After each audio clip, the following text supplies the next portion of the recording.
Everyone, I'm going to show you a really quick and easy way to get your photos even sharper on Instagram. You don't have to install anything else, so let's go right into it. So first, just select your photos. So I have two selected here just so you can see that I can do it on multiple photos. So if we go to the next button, then you can see we have it here. So what you're going to do is go into the photo and then go into edit. So the two things we're going to change here. So first, go to structure and just turn it up a bit. You can see we're getting some good definition. So if I go before, so nothing. If we go after, you can see there's a bit more definition there. It kind of gets a little bit better. I don't go all the way because you don't want it to be super overdone. You know, just keep it natural, keep it nice. You're just trying to enhance it, not make it unreal. And then the other thing, which is pretty obvious, go to sharpen. All you do is turn it up maybe around to 30 as well, and you can see we have our new look.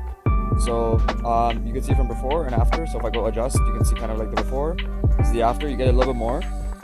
This is a little bit more grainy, but I mean for other photos where it's like really clean, you know, you'll get some really good sharpness. So if I even show you on the other one, for example, same thing, structure, maybe a bit too much actually. Go down to like 18 and then go to sharpen. Same thing, and we have a way better image in terms of sharpness. So if you like this video, please follow and like for more. I really hope you enjoyed. Follow me on my socials. I got a lot more stuff coming. Thanks for watching. Bye.